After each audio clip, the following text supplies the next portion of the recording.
Eigentlich wollte ich mit euch heute die F35 besprechen, aber da ich Angst habe, dass mir dieses Video aus der Ferne ausgeschaltet wird, bleiben wir doch im lieben Europa und sagen Bonjour, liebe Rafale!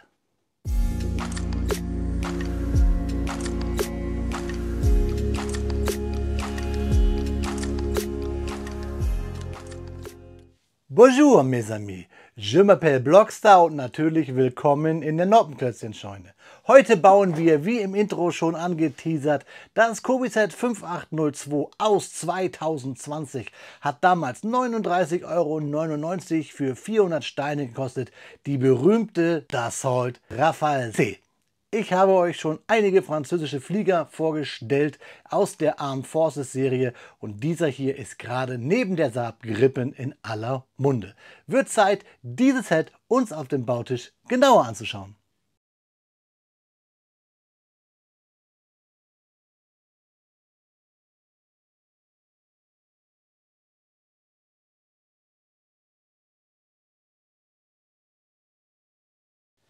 Ja, Freunde, da liegt die Rafale oder Rafale in der Version C auf meinem Bautisch, die französische Windböe aus der Armed Forces Serie von Cobi und deswegen im Maßstab 1:48.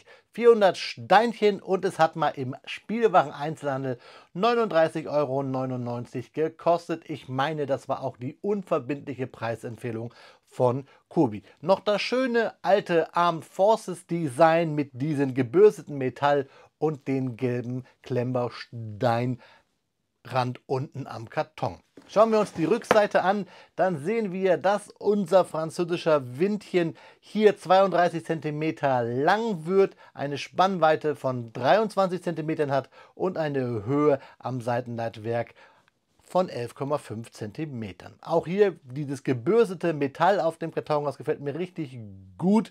Fakten bekommt ihr gleich und als Highlight sehen wir, dass dieses Flugzeug sein Fahrwerk einklappen kann. Sehen wir auch hier ganz vorne am Rad an der Spitze.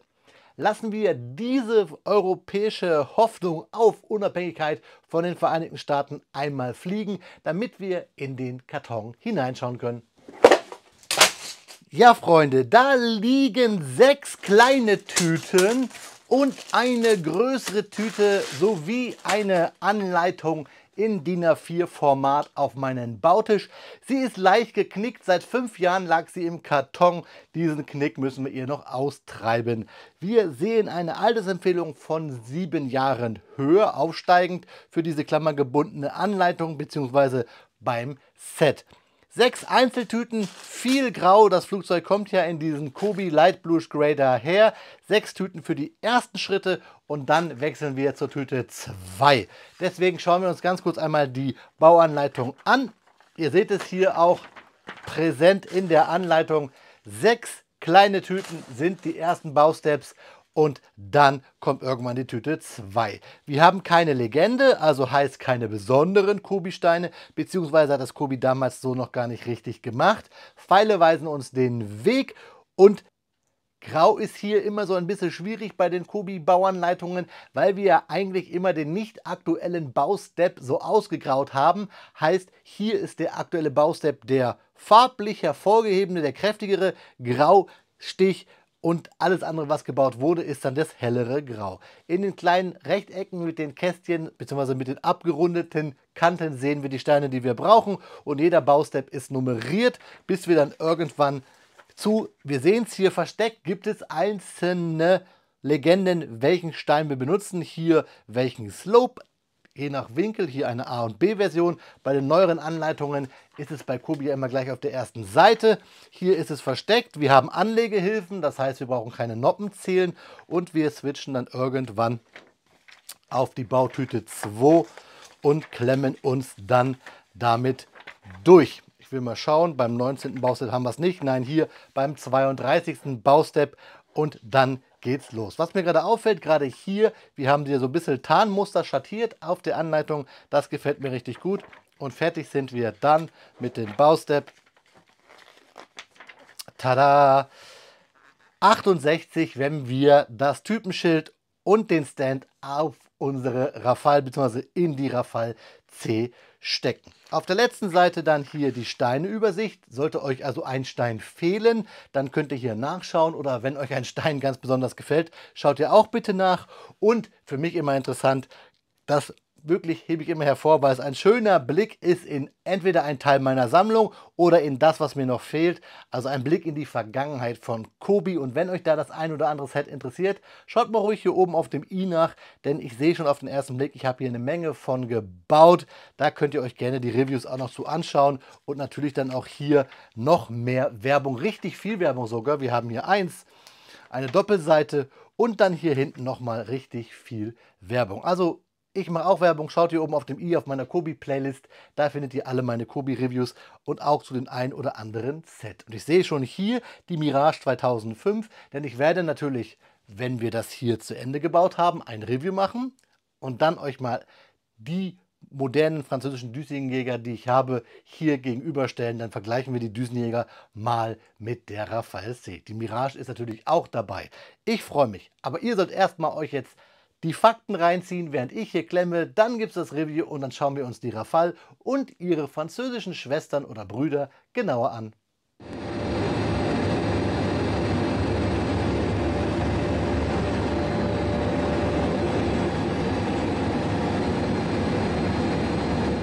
Speedbildzeit ist Faktenzeit. Heute dreht sich alles um die Dassault Aviation Rafale C, ein französisches Mehrzweckkampfflugzeug, das zu den modernsten Kampfjets der Welt gehört und dank Herrn Trump unfreiwillig gerade in aller Munde ist. Also lasst uns direkt starten mit Zahlen, Daten und spannenden Fakten. Die Rafale entstand in den 80er Jahren aus dem Wunsch Frankreichs nach einem eigenständigen Kampfflugzeug. Ursprünglich sollte sie zusammen mit anderen europäischen Ländern entwickelt werden, doch wegen unterschiedlicher Anforderungen ging Frankreich eigene Wege. Am 4. Juli 1986 hob schließlich der erste Prototyp, die Rafale A, ab. Der Erstflug der seriennahen einsitzigen Rafale C erfolgte am 19. Mai 1991. Schauen wir uns nun die technischen Daten genau an. Die Rafale C hat eine Länge von 15,3 Metern, eine Spannweite von 10,9 Metern und eine Höhe von 5,3 Metern. Das Leergewicht beträgt 10 Tonnen und das maximale Abfluggewicht liegt bei 24,5 Tonnen. Angetrieben wird die Rafale C von zwei Snecma M88 Triebwerken. Jedes Triebwerk liefert einen Schub von 50 kN ohne und 75 kN mit Nachbrenner. Damit erreicht die Rafale C eine Höchstgeschwindigkeit von 1912 km pro Stunde. Das entspricht Mach 1,8. Die maximale Dienstgipfelhöhe beträgt 16.800 Meter bei einer Reichweite von 1.850 Kilometern ohne externe Zusatztanks. Was die Bewaffnung betrifft, ist die Rafale C extrem vielseitig ausgestattet. Sie besitzt 14 Außenlaststationen und kann Luft-Luft-Raketen wie die Mika und die Meteor tragen, Luft-Boden-Raketen wie Scalp, EG und ASM, Seezielflugkörper des Typs Exocet sowie den nuklearen Lenkflugkörper ASMPA. Zusätzlich verfügt sie über eine interne Bordkanone vom Typ DEFA 791B im Kaliber 30 mm mit 125 Schuss Munition. Die Avionik ist hochmodern. Das Flugzeug besitzt ein aktives Radarsystem RBE-2AA, das gleichzeitig mehrere Ziele verfolgen und bekämpfen kann. Zudem gibt es das Spectra-Selbstschutzsystem zur Abwehr von Radar- und infrarotgelenkten Bedrohungen und eine Frontsektor-Optronik für passive Zielerfassung. Folgende Versionen der Rafale sind produziert bzw. geplant gewesen. Rafale A, ein einzelnes Demonstrationsflugzeug, welches ursprünglich zu Testzwecken gebaut wurde. Dieses Flugzeug hatte amerikanische F404 Triebwerke und war größer als die späteren Serienversionen. Es verfügte über keine militärische Einsatzfähigkeit. Rafale B, die zweisitzige Variante für die französische Luftwaffe Armée de l'Air, ursprünglich primär für Trainingszwecke konzipiert, aber inzwischen für eine Vielzahl von Einsätzen wie konventionelle Bodenangriffe und atomare Abschreckung genutzt. Rafale C, die einsitzige Version für die französische Luftwaffe Armée de l'Air, ausgelegt auf Luftverteidigungs-, Luftüberlegenheits- und Mehrzweckmissionen. Rafale M, die einsitzige Marineversion für die französische Marine, die Marine Nationale. Sie wurde speziell modifiziert für den Einsatz auf Flugzeugträgern mit verstärkter Struktur, stärkerem Fahrwerk und anderen Anpassungen. Eine zweisitzige Marinevariante namens Rafale BM oder auch Rafale N war ursprünglich geplant, wurde jedoch aus Kostengründen nicht weiter verfolgt. Gesamtzahl gebauter Flugzeuge. Bis Ende des Jahres 2022 wurden insgesamt 253 Flugzeuge des Typs Dassault Rafale ausgeliefert. Bis Ende des Jahres 2023 erhöhte sich die Zahl der bestellten Rafale-Flugzeuge insgesamt auf 495, davon 234 Maschinen für Frankreich sowie 261 Maschinen für den Export ohne gebrauchte Flugzeuge. Davon befanden sich Ende 2023 noch 211 Maschinen in Produktion. Die französischen Streitkräfte planen, bis zum Jahr 2031 insgesamt 286 Rafale-Flugzeuge zu beschaffen. Bis Ende des Jahres 2023 beläuft sich die Gesamtzahl aller gebauten Rafale-Flugzeuge auf rund 500 Maschinen inklusive aller Exporte und laufenden Produktionsaufträge. Seit ihrer Einführung 2006 hat sich die Rafale C in zahlreichen internationalen Einsätzen bewährt, darunter in Afghanistan, Libyen, Mali sowie im Kampf gegen den sogenannten Islamischen Staat in Syrien und im Irak. Die Rafale ist auch ein internationaler Verkaufserfolg. Ägypten bestellte 2015 24 Maschinen, Katar 36 im gleichen Jahr, Indien orderte 2016 ebenfalls 36, Griechenland 2020 18 und Kroatien 2021 12 gebrauchte Flugzeuge. Zusammengefasst ist die Dassault Rafale C ein technologisch fortschrittliches, vielseitiges und international geschätztes Kampfflugzeug, das auch in Zukunft eine bedeutende Rolle auf globaler Ebene spielen wird.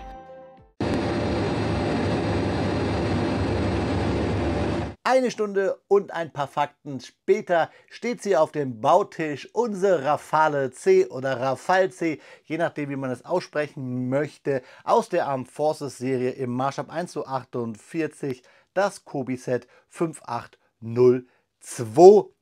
400 Steine glatt und die Steine sind hier ein Thema, da müssen wir drüber reden. Ich habe es euch gesagt und auch schon gezeigt, 40 € hat dieses Set mal gekostet und ich wollte es euch präsentieren, umringt von ihren Schwestern im Geiste, nämlich der 5801, der Mirage 2005 und der Mirage 3C, die 5818. Alle hier schon auf meinem Kanal vorgestellt. Schaut einfach mal hier oben auf dem i, da findet ihr meine Kobi-Playlist, da findet ihr auch diese Videos. Wir wollen sie so ein bisschen vergleichen, weil auf jeden Fall diese beiden Flugzeuge fast zeitgleich auf dem Markt waren, beziehungsweise die Mirage 2005 bzw. 2000-5 oder -5 gibt es ja immer noch auf dem Markt, sind also quasi fast gleich verortet gewesen in der Armed Forces Serie. Die Mirage 3 mit noch anderen Sets, ich meine 2 noch an der Zahl, kamen ja später. Ja, wie gesagt, die und die kann man aber heute auf jeden Fall noch kaufen. Und dieses Set bekommt ein Rework, nämlich die 5901. Das Set wird dieses Jahr noch einmal auf den Markt kommen, überarbeitet. Deswegen auch der eigentliche Grund, warum ich diesen Flieger, dieses Flugzeug aus Frankreich noch einmal vorstellen wollte, damit wir dann im Verlaufe dieses Jahres wahrscheinlich dann nämlich die ältere Version aus 2020 mit dann der aus 2025 vergleichen können. Und trotzdem natürlich ist die Rafale gerade im aller Munde, dank unseres treuen Verbündeten in Amerika, der ja uns hier unsere Düsenjäger, unsere Jets, die aus amerikanischer Produktion kommen, ja fernabschalten möchten. Und deswegen diskutiert man, ob man nicht dieses französische Muster einführen sollte. Viele europäische oder auch transatlantische Partner überlegen das, weil man damit natürlich auch an der nuklearen Teilhabe innerhalb der NATO daran teilnehmen könnte mit diesem zertifizierten Flugzeug, das auf jeden Fall, ihr habt es gehört, französische Atombomben tragen könnte. Das wollen wir aber alles nicht hoffen und auch nicht wissen und auch gar nicht drüber nachdenken, aber ich wollte es euch einfach mal als Kontext mitgeben. Wichtig hier natürlich in diesem Part eigentlich die Klemmbausteine. Wie gesagt, ein Set aus 2020. Die Anleitung war ziemlich gut zu lesen. Ich habe hier bloß ein Problem, das sind die Steine. Wir haben eine ganze Menge Steine über. Ich zeige sie euch mal. Wir haben hier Bewaffnung mehr. Wir haben hier Baurichtungssteine mehr, Baurichtungsumkehrsteine, so heißt es, also einmal Zweier mit Noppen oben wie unten, und wir haben hier 2x4er Mini-Plates oder dünne Plates, wie wir sie von Kobi kennen, auch über, sowie hier ein Metallic-Teil, das wir fürs Fahrwerk eigentlich sonst benutzen, da ist es, und jetzt kommt es, das kommt gar nicht in der Anleitung drin vor, beziehungsweise kommen die Steine schon vor auf der Teileübersicht, aber in der Anleitung ist gerade das Metallic-Teil nur hier zu finden. Hier unten sehen wir es da einmal, aber nirgendwo in keinem Baustep hier finden wir das, denn beim Fahrwerk sollen wir nur die grauen verbauen. Da seht ihr es einmal hier, ganz in der Mitte fast das graue vorne oder Dark Bluish Gray würde man bei Lego sagen, und hier dann die beiden hinten. Schauen wir uns auch gleich an. Also dieses Metallic-Teil kommt gar nicht drin vor.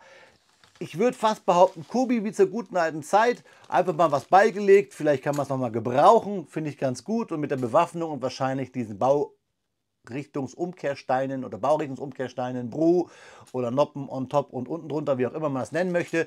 Kobi hat ja nur Nummern, kann man wahrscheinlich einfach hier unten ein bisschen die Bewaffnung so anpassen, wie man möchte. Ich habe euch ja in den Fakten genannt, was es da so alles gibt, also kann man hier frei losgehen. Das finde ich ganz cool, und es war auch so, und das finde ich bis heute, glaube ich, zieht sich das durch, dass Kobi früher gerne mal ein bisschen mehr beigelegt hat. Vielleicht waren es auch ein paar Fehlerchen, man hat es übersehen, hat sich gedacht, so, oh, komm her, muss weg, oder diese Metallic-Steine mussten weg. Gab ja lange, lange keine Sets mehr mit so viel Metallic, sage ich mal. Wir hatten ja schon eine P51 und es gibt eine Lightning, die komplett Metallic sind. Gab es lange bei Kobi nicht mehr solche Vollflächenmodelle. Vielleicht musste dieses Steinchen hier einfach weg. Egal, ich freue mich, geht in meinen Teilevorrat und gut ist. Das ist die gute alte Zeit gewesen, so rede ich mir das jetzt einfach mal schön. Gute alte Zeit, auch dieses Flugzeug hier voller Drucke, das finde ich super. Sogar schon damals, und es kam mir erst dann viel, viel später, bei anderen Sets, zum Beispiel die mit der Thematik Zweiten Weltkrieg, dass wir eine bedruckte Haube haben. Sehr cool. Wir haben auch, was die Avionik angeht, im Flieger sehr viele Drucke. Das gefällt mir. Die Hoheitsabzeichen sonst sind mit das Markanteste, und natürlich hier so technische Einlässe. Hier oben zur, weiß ich gar nicht, ob das die Bremse ist wahrscheinlich oder eine Lüftung noch vom Motor, sowie wahrscheinlich eine Maschinenkanone. Also wir haben hier tolle Drucke, sonst natürlich ein relativ in Anführungszeichen langweiliges Grau, wie wir es bei Jets kennen. Aber das hatten wir auch schon beim Eurofighter, bei der Saab Gripen und ja auch teilweise bei der F-16 im Hause Kobi. Also von daher alles cool. Was ich irgendwie finde, ist, dass dieser Flieger schon sexy ist. Aber wenn wir mal so gucken von vorne, und ich habe ja euch extra in dieses Video ein anderes Video vom dem Hersteller von Dassault Aviation mit reingeschnitten. Man sieht, wenn man von vorne guckt, eigentlich nicht diese markante, fast Doppel-8, die die Rafale hat, die dieses Flugzeug auch irgendwie sexy macht. Und ich muss sagen, je mehr ich mich mit dem Ding beschäftige, mit dem Original und auch mit dem Modell natürlich hier, umso cooler finde ich es. Das hier ist schon sehr Brick-Build noch, das ist klar. Wir sehen hier auch die Noppen an den Vorderflügeln. Wir sehen hier die Kanten durch die Wedge-Plates an den Hauptflügeln, und auch so typisch Kobi, wir sehen hier hinten an den Hinges, hier an den 1x4ern, dass wir auch diese raue Oberfläche haben, statt die glatte wie sonst. Und wir haben Brick-Build, ein Seitenleitwerk, was wirklich hier eine Noppe breit ist. Das ist schon, ja, ich sage es mal, Anfangszeit Kobi, trotzdem irgendwie cool. Aber natürlich, deswegen vergleicht es nochmal, spult es gerne nochmal zurück zu dem Bild, was fast genau die gleiche Pose hat von diesem Jet. Da ist von vorne da schon noch ein bisschen Luft nach oben. Deswegen hoffe ich einfach auf die neue Version, die ich euch einfach mal hier überblende. Dann könnt ihr mal so ein bisschen vergleichen. Ich finde, die neue Version hat natürlich ein paar Teile mehr jetzt man könnte über Formteile reden. Ich sag mal, Kubi extra angepasste Steine, die dann mehr diese Form wiedergeben. So, das nur mal so als Vergleich für das Set, was noch kommt. Gucken wir uns jetzt einfach mal hier die Basics an, nämlich einmal den Standfuß, der auch sehr gut in den Jet reinpasst. Wir haben dieses schön bedruckte Flieschen, das Teil hier. Der Maßstab steht drauf, der Name, der Hersteller und natürlich die Tricolor und sonst Basic dieser Stand. Nicht wundern in meinen Videos, wenn wir zu den Bausteps kommen, wo dieser Stand drin ist. Ich erkläre es immer wieder, baue ich den meistens als erstes, damit ich mich dann wirklich auf den Rest des Sets konzentrieren kann, wie auch in diesem Video. Wir packen den Stand zur Seite, der eigentlich identisch ist mit den anderen beiden französischen Flugzeugen. Schauen wir uns erstmal an, was ich meinte. Hier die Drucke. Wir sehen nämlich hier, ich kann leider nicht so gut Französisch, Sauvetage, irgendwie Notausstieg oder so ähnlich. Wir haben die bedruckte Kanzel, oder Kabinenhaube, die nicht ganz schließt hier. Da haben wir so einen kleinen Gap. Ist klar, Kubi produziert zwar sehr, sehr viele eigene Steine, Formteile, wenn sie die brauchen, hier nicht. Und auch bei der Mirage 2000-5 oder Strich 5 haben wir hier auch einen Gap vorne gehabt, während wir hier bei der Mirage 3 das geschlossen haben. Schauen wir uns aber mal das an. Es geht auch nicht ganz hoch, also man muss dann immer so ein bisschen aufpassen, weil diese Plate hier ist, wenn man es aufmachen möchte. Ich mache es jetzt. Ich hoffe, dass ich mir nichts abbreche und die Plate mit hochhüpfe. Seht ihr das? Sie kommt so langsam entgegen. Da haben wir es so. Und dann können wir uns diese halbe Figur angucken, die hier oben auch Rafale drauf gedruckt hat auf den Helm. Das finde ich ganz cool. Und wir haben auch hier so diesen Cockpit-Sitz, den Schleudersitz gut angedeutet. Sonst wieder diese typische halbe Kubi-Figur, die wir hier so aufnoppen auf so eine 2x2er Jumper-Plate. Da ist die Figur schön bedruckt, aber halt auch so eine halbe Figur. Ihr könnt cheaten, wenn ihr Beine reinpackt. Wenn ihr grüne Beine von Kubi über habt, könnt ihr die reindrücken. Dann habt ihr so eine kleinwüchsige Minifigur, sage ich mal. Habe ich aber auch schon gemacht. Und da ist dieses coole Steinchen bedruckt mit der Avionik. Das finde ich richtig cool. Das macht was her. Sieht fast so aus wie so eine alte C64 Grafik Afterburner oder sowas. Richtig cool. Gefällt mir. Oder Comanche. Dann sehen wir auch hier vorne natürlich Drucke. Wir haben hier den Rüssel für die Betankung, für die Luftbetankung. Da seht ihr nochmal der Gap, der da ist. Wir haben hier eine Rundumleuchte. Ihr seht auf den Flügeln nochmal die Drucke und was ich meinte mit diesen hier Kanten, dass wir wirklich noch so ein bisschen Bricky-Bild haben. Wir haben ein Fahrwerk, was wir ein- und ausfahren können, relativ rudimentär und auch dann sehr schräg. Also im Flug ist es nicht versteckt.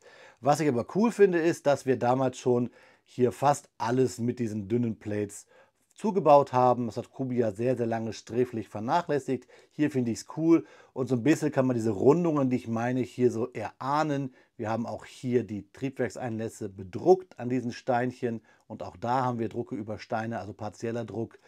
Und dann hier diese kleinen Drucke, die ich meine, an der Seite. Und von unten dann hier die Aufnahme für den Stand, der komischerweise Noppen hat, also nicht glatt ist. Aber ist klar, diese Steine benutzte Kubi ja auch für Panzer und so weiter. Dann die Bewaffnung, die wir einfach draufstecken können. Hier mit einmal Zweier Plates. Und wahrscheinlich kann ich dann hier auch noch irgendwie die Steine, die ich erwähnt habe, die über sind, hier einbauen, um Bewaffnung dazu packen. Wenn ich es einklappe, das Fahrwerk übrigens, wie gesagt, das gefällt mir nicht so, ist es halt noch da und sieht aus wie, ja, keine Ahnung, wie ein Auto, wie ein Fliegerauto oder sowas. Ich lasse das dran, weil ich meistens die Flugzeuge, ihr seht es da hinten, fast immer in den Startpositionen habe, außer hier bei unserer blau-grauen Mirage 2000-5. Ja, hier hinten fast typisch, wie Kubi das immer macht, mit diesen einmal Dreiern, einmal abgerundeten Slopes, die zulaufen. Dann hier hinten das Triebwerk, das ist auch, oder die Triebwerke oder die Auslässe sind auch fast Standard bei Kubi irgendwie, beziehungsweise ganz oft mit diesen runden Teilen, die immer so aussehen wie so Deckel von Tuben oder so. Dann natürlich das sehr, sehr gebaute, kleinteilige Seitenleitwerk, das gefällt mir. Also an sich, wenn man so guckt von oben, auf jeden Fall eine Mirage, auf jeden Fall, sage ich mal, die französische Schwester des Eurofighters, die haben ja eine gemeinsame Vergangenheit in dem Sinne, dass die Franzosen ja erst mit beim Projekt waren, Eurofighter oder Jäger 90, so hieß er ja in der Bundeswehr in den frühen Phasen, und dann ausgestiegen sind und daraus dann ja auch hier diese Rafale entstanden ist.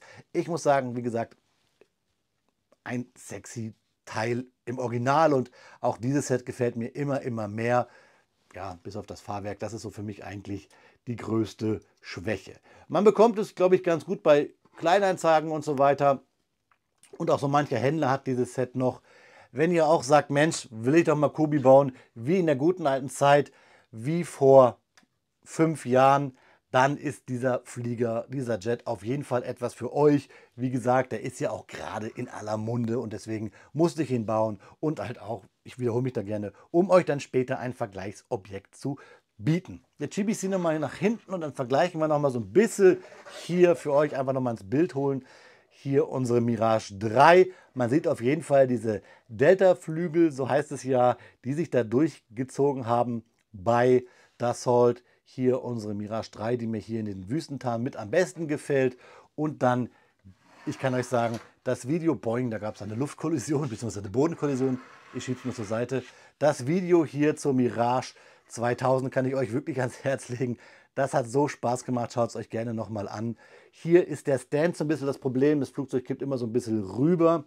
Und das Gute ist, dass ich euch immer mal wieder hier die alten Sets in die Videos mit reinhole. Ich merke, dass ich hier auf jeden Fall abstauben muss. Und ich kann euch sagen, vielleicht macht es wie ich und lasst euch von eurer Freundin Schminkpinsel oder eurer Frau oder eurem Partner oder wie auch immer oder Bekannten solche Pinsel schenken. Damit kann man mich hier so ein bisschen rumpinseln. Zerkratzt eigentlich nicht viel und kann so ein bisschen das Ding abstauben. So mache ich das immer für euch hier. Jetzt hätte ich es besser machen können, aber ich wollte es euch natürlich auch zeigen. Ist natürlich jetzt hier keine Werbung, auch wenn das, glaube ich, eine bekannte Marke ist, aber in dem Game kenne ich mich nicht so aus. Nicht so wie bei Klemmbaustein. So mache ich das halt und wie gesagt, hat immer den Vorteil, wenn ich euch eigentlich ein neues Review machen will, dann die alten dazu hole, bin ich immer gezwungen, die auch abzustauben. Ja, jetzt möchte ich aber natürlich gerne eure Meinung abstauben. Schreibt mir die in die Kommentare. Vor allen Dingen guckt euch jetzt nochmal die Detailbilder an zu unserer Rafale, Rafale C, wie auch immer, zu der französischen Böe. Die könnt ihr nämlich jetzt gleich nochmal gesehen. Die Detailbilder, die kommen jetzt hier nach. Und danach schauen wir uns zum Abschluss noch einmal in die Augen, liebe Freunde. Ja, Freunde, wie immer an dieser Stelle und wie gerade schon angeteasert, bekommt ihr hier Detailbilder in 360 Grad Bewegtform, damit ihr euch selber einen Eindruck nochmal von diesem Kobi-Set machen könnt. Und ja, ihr merkt es, ich sage immer Rafale, obwohl man es eigentlich Rafale ausspricht. Ich hätte wohl Französisch in der Schule nicht abwählen sollen. Die Rafale ist halt mein Afrika-Korps. Das sprechen viele ja auch falsch aus, obwohl es Afrika-Korps heißt. Das ist also mein Guilty Pleasure. Habt ihr auch so schwierige Wörter, wo ihr immer drüber stolpert? Schreibt es mir gerne mal in die Kommentare. Lasst uns mal lustig sein und uns mal unsere Fehler in der Aussprache mitteilen. Ich denke, da gibt es wirklich das ein oder andere Wort, was uns manchmal schwierig über die Lippen kommt, gerade wenn es um solche Typenbezeichnungen geht. Euch jetzt viel Spaß beim Rest des Videos, denn wir schauen uns natürlich noch einmal zu den letzten Worten in die Augen, liebe Freunde. Ja, Freunde, das ist das Video schneller zu Ende, als dass ich au revoir sagen kann. Aber das möchte ich noch nicht, denn wie immer der Hinweis, dass ihr mir gerne mal in die Kommentare schreiben könnt, was ihr von diesem Flugzeug haltet, ob ihr gespannt seid auf die Neuauflage, was ihr generell von dem Themenbereich Jets Armed Forces Serie im Maßstab 1:48 haltet und natürlich wie immer dürft ihr auch in die Kommentare eure Review-Wünsche schreiben. Denn ganz ehrlich, guckt mal nach, ich höre auf das, was ihr sagt. Ich bin froh, das Set gebaut zu haben. Bautechnisch alles okay. Wie gesagt, das war Kobi aus der guten alten Zeit. Da hat es preislich noch gestimmt, wobei 40 Euro, 400 Steine sind wir heute, wenn wir ehrlich sind, so ein Tucken besser dran. Denn gerade die Schwestern, die ich euch gezeigt habe, kriegt ihr alle für 35, 36 Euro bei Kobi schon mittlerweile reduziert. Und die haben teilweise sogar mehr Steine als dieses Flugzeug hier. Aber ich meine, wir haben eine ganze Menge Steine noch über gehabt, können also noch modifizieren. Und das mache ich vielleicht sogar auch.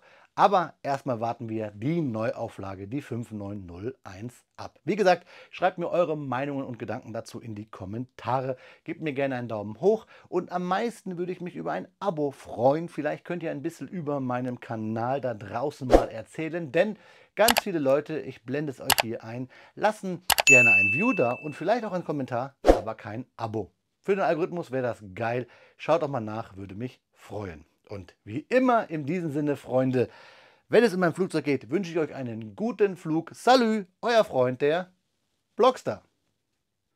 Kleiner Nachtrag, Salut ist natürlich französisch für Auf Wiederbauen.